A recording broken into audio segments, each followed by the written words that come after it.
What is good, Ninja? OG over here from PlayerEssence, and welcome to the PE Nintendo Switch and Gaming News video. Today, we've got a lot of great information, guys, a ton of cool stuff to go over, so let's go ahead and get right into it. Nintendo Switch 4.0.0 update now allows for GameCube controller support with Wii U GameCube adapter. So this is something that's actually really cool, and I'm happy that Nintendo added, so let's go ahead and get into the article here. So one of the coolest things about Nintendo Switch's newest firmware update, if you've installed it to 4.0, is that you can get GameCube controllers to work with the console. You just need a Wii U GameCube adapter that Nintendo has sold beforehand. Also, you can get one online on Amazon or eBay or whatever the case is. Once you plug that adapter in, you can pair the GameCube controllers in your Switch with the main menu. On the controller setup page, press L and R as you normally would, and that's it. It should be working as soon as you do that. Once you go back to the main menu, and it can work with all of your games, especially stuff like Fire Emblem Warriors, which seems to work pretty good with. The only issue that is out here, though, is that the GameCube controller doesn't have a left Z button. There's only one Z button on the right, and only has a start button, so you can't go back to the main menu. But hey, it is GameCube controller support. It's something that is probably going to work with a GameCube Virtual Console, or obviously it's going to work with the GameCube Virtual Console,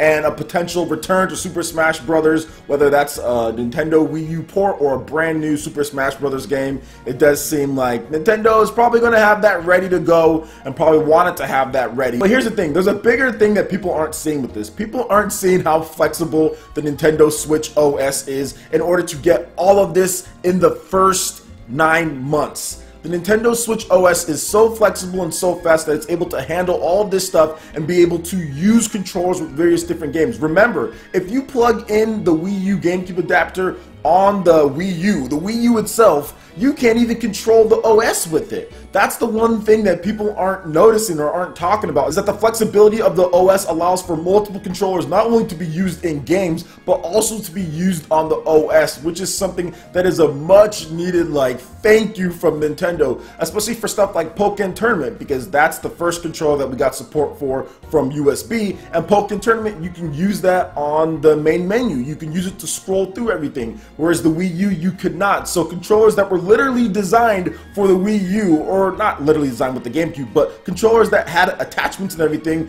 you weren't able to control the OS only for certain games, whereas with the Nintendo Switch, you're able to use these controllers for multiple different games. And while there might be some issues like with the GameCube controller, at least you can still use it to control, like, to pair it up and control the OS and everything. So the flexibility of the Nintendo Switch's, like, OS is absolutely phenomenal, and I'm so happy that Nintendo added an OS like this that was able to take in all these different inputs and everything and still be fast and efficient. So shout outs to Nintendo on that one. And yo, what do you guys think about this? Some people have already been jumping to the conclusion that this means Smash Brothers is coming soon, or hoping that Smash Brothers comes soon. Guys, I would not put it that way. It's just another way to add in the support here. Maybe we get a Smash Brothers announcement next year, maybe we get one the year after. I'm not so sure. I'm happy with the games that we have this year, and I want to make sure that I play those and get my enjoyment out of them instead of looking forward to some unannounced Smash Brothers game. Although I'll be super hyped. You guys know how I am about Smash Brothers. There's a reason why I still have this controller out, because I still play Smash Brothers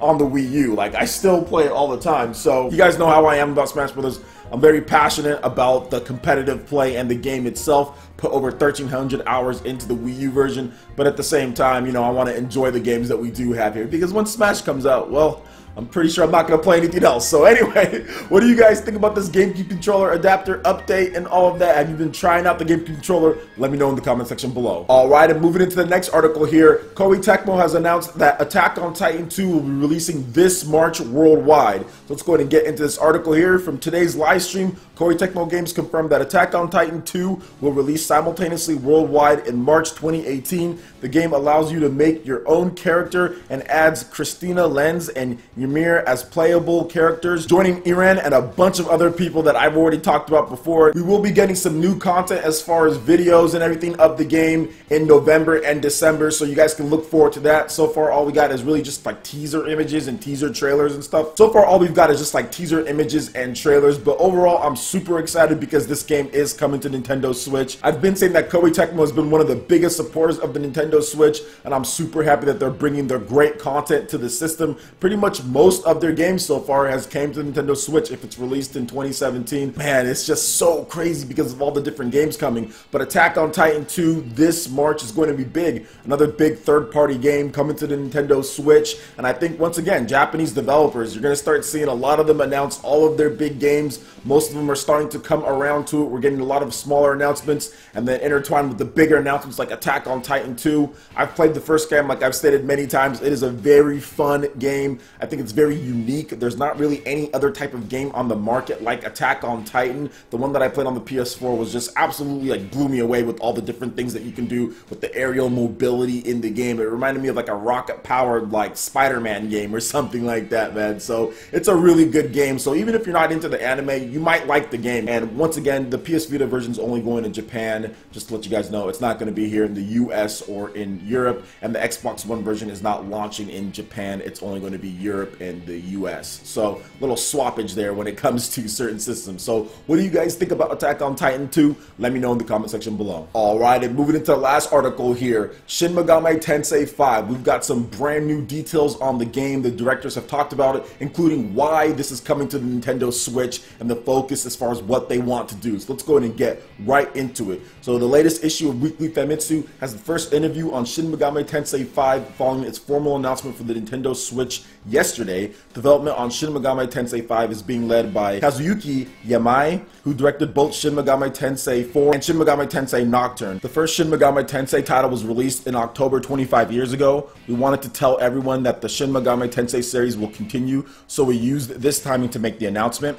One of the directions we are taking with Shin Megami Tensei V is to re-examine the characters of the era. There are surely many people frustrated by the troubles both at home and abroad, such as anxiety about finding a job and getting old, or terrorists and nuclear weapons. I want to make Shin Megami Tensei game that can sympathize with such an era. That is our challenge. The keywords are Shitna Glory and appeared in the trailer, literally translate to Miracle of God. When you actually play it and have these keywords in your head, I think you'll be able to feel their true meaning. Shinagawa Station is one spot where modern day Tokyo is well represented, of course. It's also involved in the story. This is the first time Atlus is using Unreal Engine 4. The game development environment has changed dramatically, and you can check out what you made immediately on the game screen, allowing us to cut down a lot of time working over ideas and trial and error.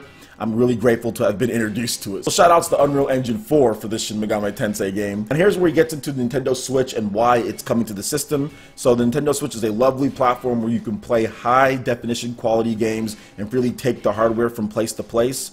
According to Ryotuka 2089, the reason Atlus chose to make Shin Megami Tensei V for the Nintendo Switch is because it plays high-definition quality games and you can really take it on the go. Yamai said he wants to see users play the game in ways such as enjoying the story on their TV and enjoying the side activities such as Demon Fusion while in bed. Classic elements like Demon Fusion will of course be included. We are also considering new elements. Since this is the first Shin Megami Tensei game on a home console in a long time, I want to deliver a hybrid game that combines the profound appeal of Shin Megami Tensei Nocturne and the popular training elements of Shin Megami Tensei IV and the like. At this point, we can't say it's coming soon yet, so please wait a little bit longer. So shout outs to them as far as Atlus goes on wanting to make this game. And I think, yeah, they've been making a lot of the portable games for Nintendo's handhelds beforehand, or just handhelds in general. And when the Nintendo Switch probably got introduced to them, they're like, whoa, this is probably the best way we can take the Shin Megami Tensei franchise forward,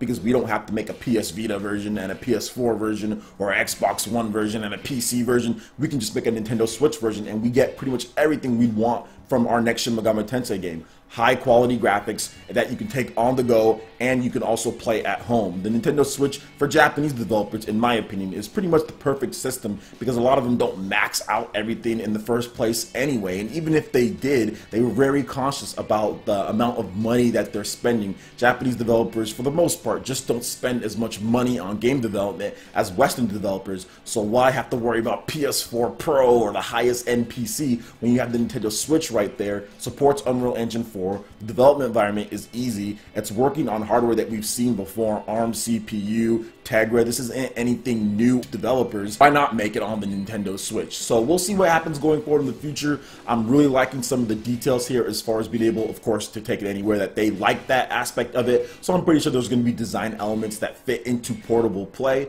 but also because they're doing the Demon Fusion and everything that Shin Megami Tensei kind of consists of. I love Shin Megami Tensei IV on the Nintendo 3DS. Fantastic game. Put over 70 hours into that one, and I'm really looking forward to this brand new Shin Megami Tensei game. So what do you guys think about Shin Megami Tensei V on the Nintendo Switch as far as what the developers had to say? You looking forward to this one? Let me know in the comment section below. Alright, Ninja, that wraps it up for this video here. Go ahead and check out the links in the description below. We've got Facebook, we've got Twitter. Go ahead and give us a like and a follow on our social media. Really helps us spread the content of PlayerEssence across the interwebs in addition to YouTube. Also, make sure you check out our Patreon page. Pledge any tier. Be entered to win some awesome prizes. Plus, we have Discord, voice chat, and prize eShop tournaments. Also, make sure you check out our brand new YouTube live gaming page and consider sponsoring PlayerEssence. When you do so, it works very much like Twitch, to where you can earn custom themed emotes for the chat. Plus, it gets you entered into my friends list to participate in tournaments. So check out the link in the description below and consider sponsoring PlayerEssence right here on YouTube Gaming Live. Also, make sure you hit that like button if you did like this video. Lets me know you guys want more content like this going forward in the future. And subscribe to PlayerEssence for the latest RPG, Japanese, and Nintendo gaming news. Thank you so much for watching, and we'll catch you, Ninja, for the next video. Peace.